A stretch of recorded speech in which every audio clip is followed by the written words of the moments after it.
Hola, buenas noches hermanos, el Señor les bendiga, soy Gilberto Torrens. Gracias una vez más por estar allí conectados, damos gracias al Señor por permitirnos una vez más hacer el estudio bíblico de la palabra de Dios. En esta ocasión vamos a comenzar en una nueva carta. Esta carta es la carta de Judas, el famoso tema, el contendor por la fe. Judas es el penúltimo libro de la Biblia, está justo antes de Apocalipsis, con apenas 25 versículos, una carta corta, pero llena de un contenido bastante fuerte.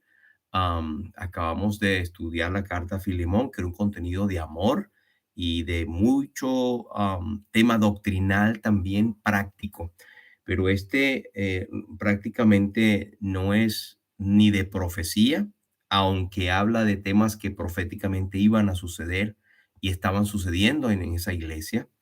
Eh, y de doctrina, sí hay ciertas doctrinas proféticas del futuro, pero no es un libro profético tampoco.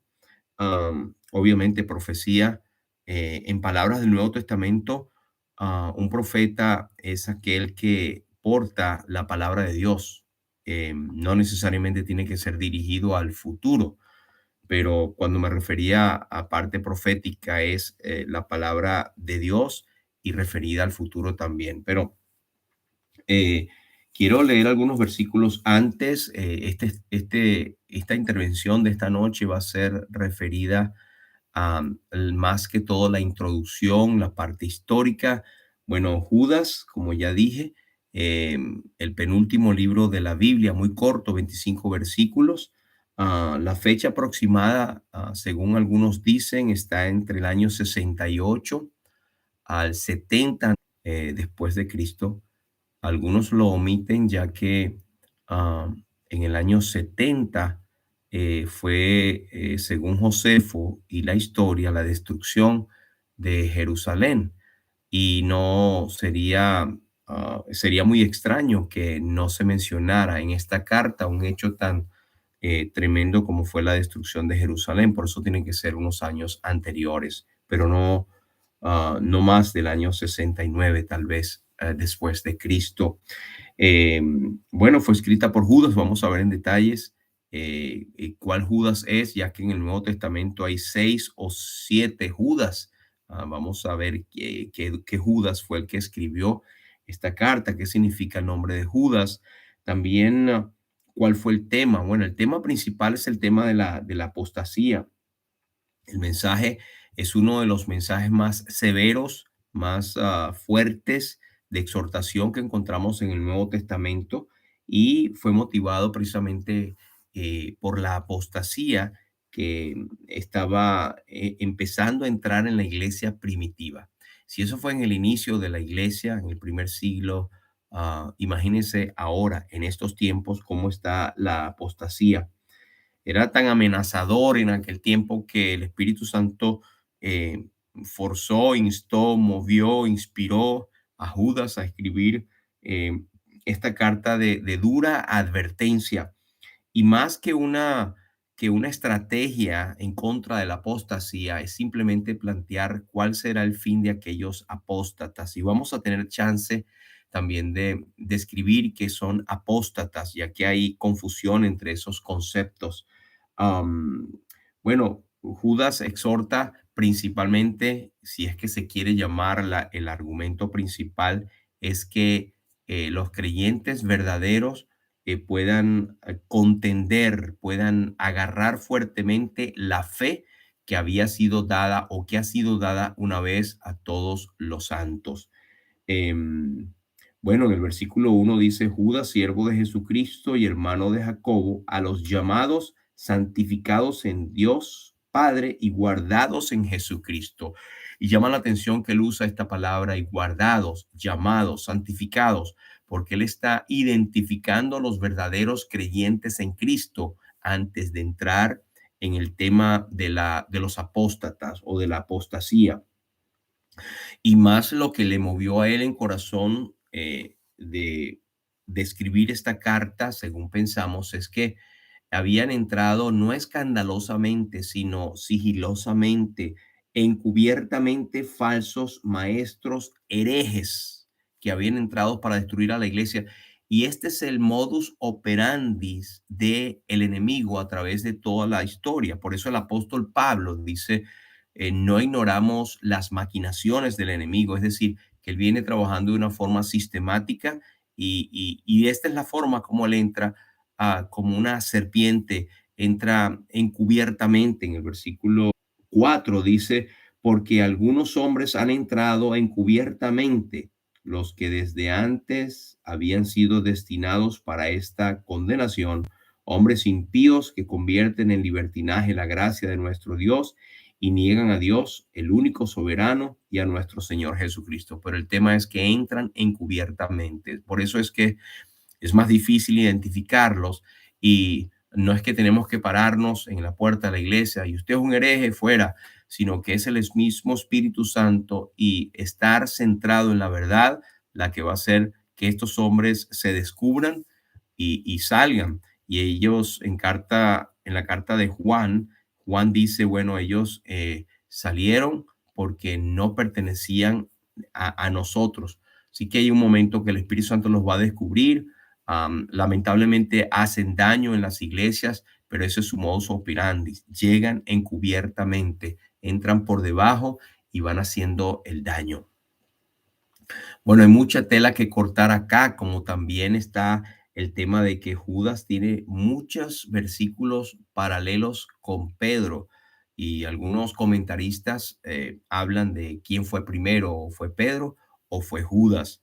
Bueno, he leído muchos de ellos y pareciera que se inclina la balanza a ver de que lo que Judas, aunque es más extenso, él lo habla por encima y en muchos de los temas principales, el Judas acá habla más específicamente. Pareciera pues que um, los dos son inspirados por el Espíritu Santo indudablemente, pero Judas tiene más elaborado el tema. No pareciera que Judas se copió de Pedro o Pedro de Judas, simplemente el Espíritu Santo tenía temas muy parecidos para ellos, pero con un enfoque diferente.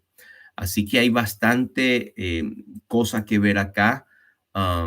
Orígenes, uno de los padres de la iglesia, dijo de esta carta, una epístola de pocas líneas, pero llena de las poderosas palabras de la gracia celestial. Eso lo dijo Orígenes, uno de los padres primitivos llamados de la iglesia. El señor James Moffat, un teólogo escocés, él dijo de esta carta que es una cruz flamígera, es decir, llena de candor, de luz para levantar las iglesias. Eso dijo de la carta de Judas. El señor J.B. Major, otro gran comentarista, teólogo y experto en las lenguas del Nuevo Testamento, ha dicho, al lector moderno le resulta más curiosa que edificante, salvo su principio y su final. Esta es la opinión de él también. Cabe notar que esta carta poco se lee en las iglesias, poco se estudia y no sé si será en principio por el nombre de Judas, que siempre lo asocian con el traidor, pero nada que ver con ese Judas. Pero el tema es de fuerza, el tema es de combatir la herejía, el tema es de combatir a los apóstatas y algunos han pensado que este tema que se habla tan fuerte es la razón por la cual no muchos la tocan, porque como dice un dicho, el que tiene rabo de paja no se acerca a la candela. El señor George Gutierrez es otro comentarista bíblico escocés. Él dijo, mientras los hombres necesiten una severa reprensión a causa de sus prácticas, la epístola de Judas tendrá relevancia.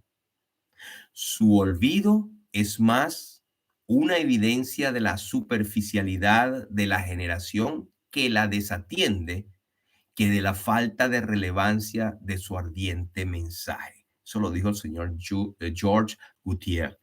Um, porque muchos la ponen por encima o la pasan por alto, porque precisamente están desatendiendo a los principios acá, lo que es verdaderamente el ser un apóstata, lo peligroso que es en las iglesias.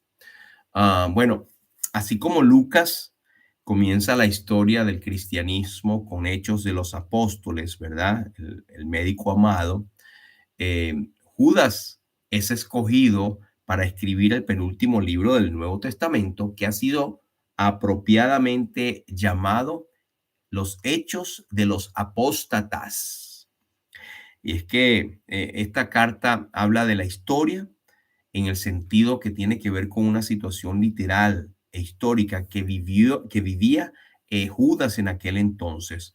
Eh, no es así como el Apocalipsis, que aunque es histórica, es profética a la vez, pero esto habla de una situación que estaba ocurriendo en la iglesia primitiva en aquel tiempo. Corrijo con lo que, o aclaro lo de Apocalipsis. Apocalipsis, aunque fue algo que ocurría en las iglesias de aquel entonces, tiene un contenido muy fuerte de la profecía de lo que vendría en el futuro. Aquí esta carta de 25 versículos no habla de hechos que van a acontecer, sino que estaban aconteciendo en aquel momento. Sin embargo, iban a seguir aconteciendo en el futuro en las iglesias como está aconteciendo ahora. En ese sentido, la Biblia es totalmente profética en ese sentido. Bueno, la época empezó con los hechos de los apóstoles, ¿verdad? Pero rápidamente se fue degenerando en los hechos de los apóstatas. Tanto el término apóstol como apóstata entraron en el castellano, en el español, como copiados de la Biblia en griego. Es una transliteración. Los apóstoles eran los que oficialmente fueron enviados con el mensaje del evangelio, los que vieron a Jesucristo, los que fueron testigos de su poder, etcétera. Pero la palabra apóstata nos lleva a la idea de abandonar lo que anteriormente se creyó. Ahora, aquí Judas hubiese preferido escribirles acerca de la fe cristiana que compartía en común con los lectores, pero las falsas enseñanzas estaban agarrando un dominio tremendo en las iglesias primitivas, que él se sintió, digamos, como empujados por el Espíritu Santo, ¿verdad? Santos hombres de Dios hablaron siendo inspirados por el Espíritu Santo a escribir un llamamiento firme: que contendáis ardientemente por la fe que ha sido una vez dada a los santos, como dice el versículo 3. Y él dice: me ha sido necesario escribiros exhortándoos, regañándolos o instándolos o obligándolos a que se contendieran ardientemente por la fe, porque era la única manera de estar firme contra esa ola de apostasía que iba a estar viniendo. Judas aparentemente aquí no va con rodeos. Él enfila toda su artillería con el fin de poder quitarle la máscara a todos esos herejes que la iglesia ya estaba conociendo y que estaban haciendo tanto daño a la iglesia. Y Judas habla de la naturaleza de los herejes, sacando ejemplos e ilustraciones del Antiguo Testamento, de la tradición judía, cuando cita Enoc, cuando no tenemos la profecía de Enoc. Después vamos a hablar acerca de eso. Pero quiero decir, porque he estado tentado en cada momento a decir el apóstol Judas, pero él no es apóstol, y ya lo vamos a ver, porque hay 6 o 7 Judas, pero él no se identifica entre los apóstoles. Así que me perdonan si en un momento digo el apóstol Judas, pero no es apóstol, y este es un hermano que escribe, y ahorita vamos a ver quién es. Pero a pesar de su duro lenguaje, algunos comentaristas dicen que es una obra maestra de la redacción y llena de triadas o de conceptos triples Por ejemplo, vea el versículo 11. El versículo 11 dice, ah, hay de ellos porque han seguido el camino de Caín, número uno, y se lanzaron por el lucro en el error de Balaam, número dos, y perecieron en la contradicción de Coré, número tres. Es como la triada del mal o lo que le puede ocurrir, ah, repitiendo el concepto de tres. Y él habla de muchas ilustraciones que son vívidas y que a gente difícilmente se les iban a olvidar. Am, Algunos dicen que la iglesia estará siempre agradecida con Judas por esta hermosa bendición de la carta, aunque es una carta de exhortación, puede ser muy breve, pero es sumamente necesaria, sobre todo en estos días que estamos viviendo, que está llena de apostasía. En cuanto al autor, vamos a ver, bueno, el autor es sin duda el hermano del Señor. En Mateo 13:55 nos dice que ellos decían, ¿no es este el hijo del carpintero? Refiriéndose a Jesús. ¿No se llama su madre María y sus hermanos Jacobo, José, Simón y Judas? Ahí están los hermanos o medios hermanos del Señor Jesucristo, entre los cuales están dos, Judas y Jacobo. Y cuando él escribe aquí en el versículo 1, dice, Judas, siervo de Jesucristo y hermano de Jacobo. Así que es irresistible el pensar que no sea otra persona que el hermano del Señor. Y tal como Santiago, él no se identifica como hermano del Señor, porque sería como tratar de agarrar ventaja por ser medio hermano del Señor Jesucristo. Pero él pone aquí hermano de Jacobo. Jacobo es Santiago. Ahora, siempre ha habido la duda de por qué Santiago es el mismo Jacobo. Y es que Santiago es una derivación latina del nombre que original en hebreo, que es Jacobo. Procede de Jacob o Jacobus, que significa Dios recompensará, y procede del grito latino o de la palabra latino Sacte Jacobe o Santo Jacobo. Ya en el siglo XIII se produce en España una variación de ese grito latino, convirtiéndose en Santi Yagué o Santiagué, y de allí viene la palabra Santiago. De hecho, el nombre Diago o Diego o Jacobo o Jacobé o Jaime o Jaume vienen o proceden todos de la misma raíz hebrea, de donde viene Jacobo. Así que esa pequeña aclaratoria para decir que Judas era hermano de Jacobo, que es Santiago o Santiago, la carta de Santiago que tenemos acá. Judas, siervo de Jesucristo, hermano de Jacobo, a los llamados santificados en Dios Padre y guardados en Jesucristo, misericordia, paz y amor os sean multiplicadas. Ahora, él mismo se identifica hermano de Santiago y el único Santiago de relieve que había en la iglesia primitiva era el hermano del Señor, para que él pudiera decir, bueno, hermano de Santiago, y la gente diría, bueno, ¿y quién es Santiago? Bueno, era uno de los líderes de la iglesia de Jerusalén, por eso él lo menciona. Eh, Ahora, el hermano de Juan, que también se llamaba Santiago, el mayor, había muerto muchos años antes, según los cálculos de algunos comentaristas basados en Hechos capítulo 12, versículo 2, cuando dice, y mató a espada a Jacobo, hermano de Juan, así que este no puede ser. Y el menor no vuelve a aparecer en escena hasta después de Hechos capítulo 1, versículo 13. Um, ya hablamos entonces que Judas es Yehudá o Jacobe, Judá, que es el mismo Judas o Judá, es la misma palabra o el mismo nombre. Era un nombre judío muy popular y al igual que es la misma tribu, al igual que la tribu de Judá, quiere decir alabanza a Dios. Así que puede ser escrito como Judá o Judá o Judas.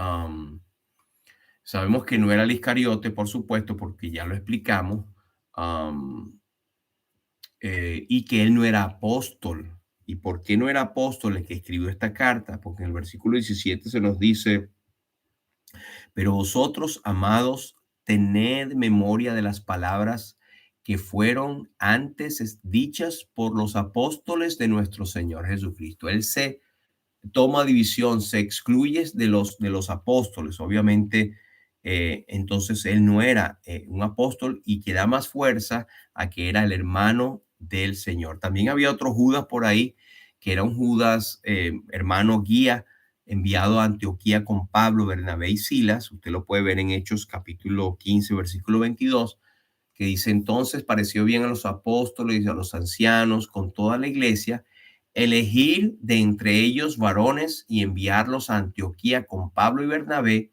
a Judas, que tenía por sobrenombre Barsabás, y a Silas, varones principales entre los hermanos. Así que es una posibilidad que haya sido este Judas, pero es muy débil con respecto a la que acabamos de explicar. Además, no hay ninguna evidencia que vincule a ese Barsabás, Judas Barsabás, con esta carta. Um, Así que habían varios Judas que podemos estar mencionando allí, pero realmente nos inclinamos a ver que era el hermano, el medio humano, hermano del Señor en la carne, y a la vez confirma también que era hermano uh, de Jacobo o de Santiago. Ahora, en cuanto al tema, ya dijimos anteriormente que es la apostasía. Ya en sus tiempos la iglesia estaba siendo infiltrada por estos religiosos, hombres que se presentaban como siervos de Dios, con mucha apariencia de piedad, pero que negaban la eficacia de ella, como ya hemos dicho en otros estudios. Eran en realidad enemigos de la cruz de Cristo. Entonces el propósito de Judas acá era denunciar, era mostrar a estos traidores y decir cuál era el destino final, de acuerdo a lo que el Espíritu Santo le estaba guiando. Un apóstol, mi estimado hermano, es una cosa, y un apóstata es otra. Un apóstol es aquel que era enviado a presentar el Evangelio de Jesucristo y que había estado con el Señor, que había recibido revelación directa de él, y que por los milagros que hacían también ellos eran ratificados como apóstoles. Pero un apóstata, que fue un término que salió casi paralelo, es una persona que profesa ser un verdadero creyente, pero escuche, en realidad nunca ha sido regenerado. El apóstata no es alguien que fue creyente y que después abandonó la fe. El que abandona la fe es porque sencillamente nunca la tuvo. Puede que esté bautizado y que participe de los privilegios de una iglesia, pero al cabo de un tiempo abandona voluntariamente la fe cristiana y renuncia de una manera pecaminosa, en la mayoría de las veces, al Evangelio y al Salvador. Niega la deidad de Cristo, es capaz de decir que Cristo no es Dios. Niega la obra redentora en el Calvario, niega que Cristo es el único Salvador. Una persona así nunca ha tenido un encuentro personal con Cristo. Niega la resurrección corporal de Cristo y las doctrinas fundamentales de la gracia, de la fe, de lo que todos creemos, de la revelación de Dios. Pero aquí no se trata del apóstata, perdón, de una mera recaída. El apóstata nunca había sido convertido. No siente ningún tipo de mala conciencia acerca de su rechazo al único camino de salvación. Se endurece en su incredulidad y se opone a todo lo que es la verdad y el evangelio. ¿Conoce a alguien así? Pues ora al Señor. Nosotros no tenemos el discernimiento de ver si la persona es salva o no, pero si una persona niega la fe, es muy posible que no tenga nunca una experiencia con Cristo. Y la apostasía no es simplemente un asunto de negar al Salvador. Pedro mismo lo hizo. Pedro negó al Señor, pero Pedro era un verdadero creyente que luego de eso se dobló eh, eh, delante del Señor y confesó su pecado él lloró amargamente. Él amaba al Señor y demostró la realidad de su fe con ese arrepentimiento y esa restauración que el Señor tuvo con él. Recordemos cuando el Señor le dijo a Pedro, Pedro, Satanás os ha pedido para zarandearos como al trigo, pero yo he rogado por ti para que tú, una vez vuelto, confirmes a tus hermanos. Él nunca se había, el Señor Jesucristo nunca lo desconoció, eh, pero sí sabía que iba a pasar por esa prueba. Y el Señor decía, o estaré, o he rogado por ti para que una vez vuelto, es decir, el que vuelve es porque viene al sitio donde él realmente pertenece. Pedro fue un verdadero cristiano que por la presión de una crisis negó al Señor en el momento, pero él no es ni fue nunca un apóstata. Judas Iscariotes sí era un apóstata. Él profesaba ser un discípulo, andaba con el Señor, predicaba con el Señor, viajó durante 3 años con el Señor y sus discípulos. E incluso él tenía la bolsa, él era el presidente del dinero, del tesorero, pero después él realmente reveló quién era cuando vendió a su Señor por 30 piezas de plata. Y la apostasía, hermanos, es un pecado que conduce a la muerte. Queda más allá del alcance de cualquiera de nosotros para orar. En Juan, primera de Juan 5:16, él dice, si alguno viera a su hermano cometer pecado que no sea de muerte, pedirá y Dios le dará vida. Esto es para que los que cometen pecado que no sea de muerte. Hay pecado de muerte por el cual yo no digo que pida. Y yo creo que, y algunos dicen, y algunos comentaristas también piensan que este pecado de muerte es precisamente aquel que conduce irremisiblemente a la muerte por alguien que no ha creído en Cristo, le ha rechazado, eh, que ha estado mostrando de que es un creyente, pero nunca tuvo la fe al demostrarlo cuando lo reniega completamente. Es imposible renovar al arrepentimiento a un apóstata. Escuche, es imposible, porque crucifica, es como crucificar para sí al Señor Jesucristo de nuevo y exponerlo a la ignominia pública. El famoso versículo, pasaje de Hebreos capítulo 6, cuando dice el versículo 4, porque es imposible que los que una vez fueron iluminados, gustaron del don celestial, fueron hechos partícipes del Espíritu Santo, asimismo gustaron la buena palabra de Dios y los poderes del siglo venidero, y recayeron, sean otra vez renovados para arrepentimiento, crucificando de nuevo para sí mismos al Hijo de Dios y exponiéndole al vituperio. Eso está en Hebreos capítulo 6, versículo 4 al 6. Note que ahí dice que fueron iluminados, gustaron del don celestial, fueron hechos participantes del Espíritu Santo, gustaron de la buena palabra de Dios y los poderes del siglo venidero. Eso no quiere decir que hayan sido convertidos. Siempre me gusta poner el ejemplo, y ya va a llegar el tiempo, de aquel paralítico que estaba en la puerta de la Hermosa en Hechos capítulo 3, cuando Pedro le dijo, no tengo oro ni plata, lo que tengo te doy, en el nombre de Jesús de Nazaret, levántate. Pues bien, aquel fue hecho participante del Espíritu Santo, fue iluminado en ese momento por el Espíritu Santo, gustó el don celestial. Sin embargo, no dice la Biblia que aquel fue convertido, simplemente él probó el poder del Señor. Y eso es lo que dice en Hechos capítulo 6, según entendemos. Los que recayeron, es imposible que sean renovados para arrepentimiento. Es decir, los que ahora van para atrás y dicen que todo eso es mentira y que Cristo no es el Salvador y todo, pues ya no queda para ellos sino una horrenda expectación de juicio y del de fuego que ha de devorar a los adversarios. Bueno, llegó el tiempo y debo dejarlo hasta acá. Hay otros que podemos extendernos lo que es la apostasía, podemos hablarlo en la próxima intervención, pero quería dejarles este pequeña introducción para el próximo estudio, estemos ya preparados. El Señor les bendiga, Él bendiga su palabra.